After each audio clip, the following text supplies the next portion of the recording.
Good morning students. Session 2 redemption of debentures. अब हमारा redemption of debenture का session number 2। इसमें हम सीखेंगे, हमने पिछले उसमें सीखा था कि भाई इशू करते हैं और रिडीम करते हैं। जब इशू करते हैं, रिडीम करते हैं, तो उस इन बिटवीन रिडम्पशन के लिए हम एक DRR अकाउंट क्रिएट करते हैं। पहले पैसे हम इसमें डालते हैं और फिर डिवेंचर होल्डर को देते हैं। तो अब हम DRR पे काम करेंगे। DRR कैसा अकाउंट है? तो ये कंपनी का प्रॉफिट है। इस कंपनी के प्रॉफिट में से हम ये सपोज करिए प्रॉफिट है और प्रॉफिट में DRR में पैसा भेजते हैं और ये कंपलसरी है और तब हम डिवेंचर होल्डर को देते हैं। तो अब इसकी प्रोसीडिंग को समझेंगे। पहले हम DRR पे काम करेंगे। इस सेशन में सिर्फ DRR को ही आपने समझना है कि DRR क्या है। तो देखिए, DRR इज ए रिजर्व। सबसे पहले तो इसका नाम ही है डिवेंचर रिडम्पशन रिजर्व। इसका नाम है डिवेंचर रिडम्पशन रिजर्व। ये एक रिजर्व है। सेट असाइड, यानी इसको जो सेट किया जाता है, set aside out of profit. इसमें जो पैसे आते हैं वो जो कंपनी का प्रॉफिट होता है, प्रॉफिट में से DRR के अंदर पैसे आते हैं। अब जो ये प्रॉफिट है वो किसके लिए है? वो डिविडेंड के लिए होता है।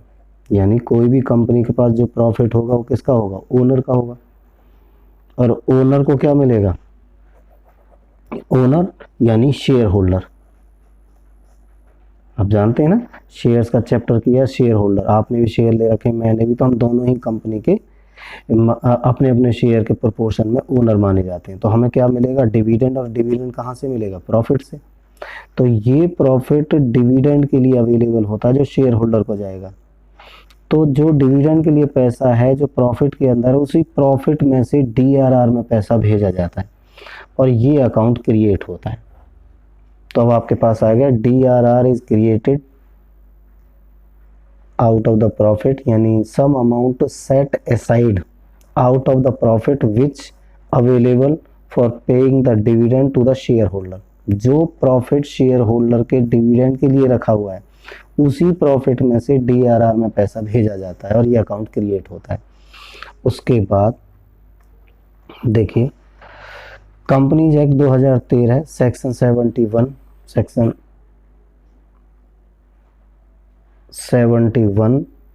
सब सेक्शन 4 क्या कहता है DRR के बारे में?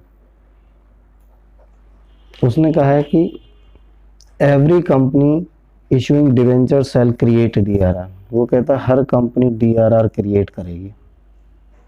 सभी कंपनी DRR बनाना है जिन्होंने डिवेंचर इशू कर रखे हैं, और डिवेंचर इशू कर रखे हैं तो रिडीम करना कंपलसरी है, तो फिर DRR बनाना भी कंपलसरी है।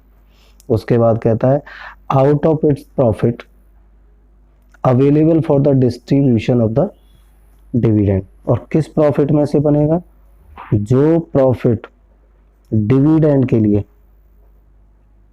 अवेलेबल है। ध्यान रखना, जो प्रॉफिट डिविडेंड के लिए कंपनी ने अपना बिजनेस किया, प्रॉफिट अर्न किया, वो प्रॉफिट डिविडेंड के रूप में शेयर होल्डर को जाएगा। उसी प्रॉफिट में से DRR में पैसा जाएगा।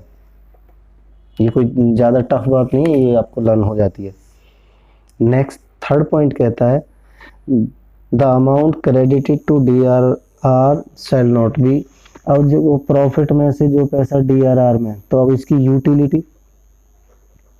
Utility only redemption of debenture के लिए, रिडम्पशन ऑफ डिवेंचर के लिए है। यानी इसकी यूटिलिटी सिर्फ डिवेंचर रिडम्पशन के लिए है। इसे कोई और किसी और पर्पज के लिए पैसा यूज नहीं होगा। इसे यहाँ थोड़ा सा दोबारा से देख लो कि प्रॉफिट का पैसा किसके लिए, डिविडेंड के लिए। इसी प्रॉफिट में से किस में जाएगा पैसा, डीआरआर में। और डीआरआर की यूटिलिटी किसके लिए, रिडम्पशन ऑफ डिवेंचर्स के लिए ओनली। ये एक अपने पॉइंट पकड़ के चलना है, यही मेन पॉइंट है इस डीआरआर में। नेक्स्ट कहता है DRR should be created at least, तो डीआरआर कम से कम 25% से क्रिएट होना चाहिए, क्रिएट। और जो आउटस्टैंडिंग डिवेंचर्स, उसे रुपए में भी कह सकते हैं, अमाउंट ऑफ डिवेंचर। सपोज करो आपने 1 लाख रुपए के डिवेंचर्स इशू किए, आज आपने एट पार रिडीम करने, तो कम से कम 25% इसका जो बनता है 25,000 रुपये, वो 25,000 आपने प्रॉफिट से लेने। और वो प्रॉफिट किसके लिए, डिविडेंड के लिए, वो शेयर होल्डर को जाएगा। लेकिन शेयर होल्डर को ना जाके उसमें से पैसे किस में जाएंगे, डीआरआर में। और वो जितना डिवेंचर आपने रिडीम करना उसका 25% कम से कम होना चाहिए लीस्ट। मोर भी हो सकता है कंपनी चाहे तो, लेकिन मिनिमम इतना होना ही चाहिए। एक पॉइंट ये है।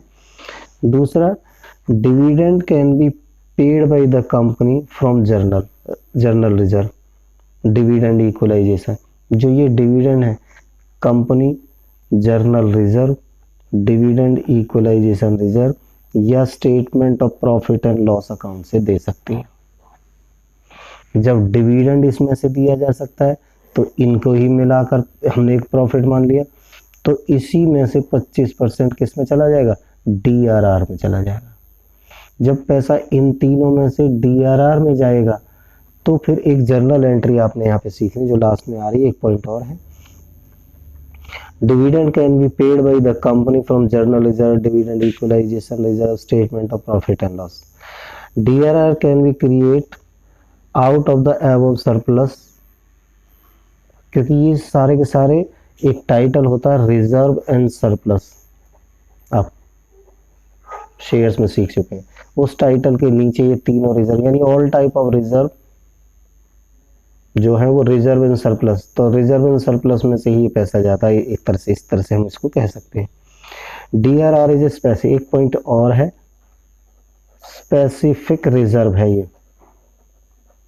डीआरआर एक स्पेसिफिक रिजर्व है, इसकी यूटिलिटी सिर्फ किसके लिए होगा, रिडम्पशन ऑफ डिवेंचर के लिए होगा।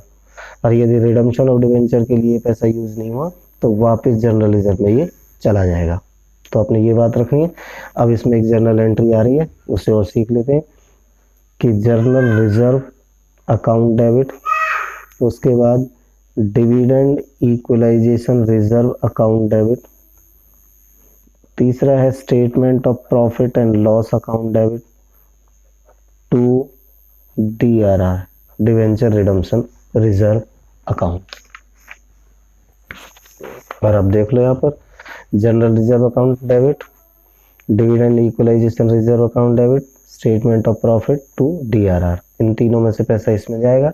इसमें अब होगा जैसी सिचुएशन कंपनी के अकाउंट में होगी उसके हिसाब से हम देखेंगे इसे। तो एक बार दोबारा से आप इसको देख सकते हैं। 2 मिनट का एक चैप्टर का नाम है रिडम्पशन ऑफ डिवेंचर, सेशन है 2। इसमें डिवेंचर इशू के लिए सेपरेट चैप्टर कर चुके हैं। अब रिडम्पशन की टर्न है। जब कोई भी कंपनी रिडीम करती है तो वो एक अकाउंट खोलती है डीआरआर, डिवेंचर रिडम्पशन रिजर्व। और ये डीआरआर में पैसा कहाँ से आता है, प्रॉफिट। और वो कहता है कि प्रॉफिट जो होता है वो डिविडेंड के लिए होता है, शेयर होल्डर को डिविडेंड दिया जाता है उसमें से। तो शेयर होल्डर को जो पैसा जाएगा डिविडेंड की फॉर्म में, उसी पैसे में से आपने डीआरआर क्रिएट करना है। तो डीआरआर क्रिएट करना है,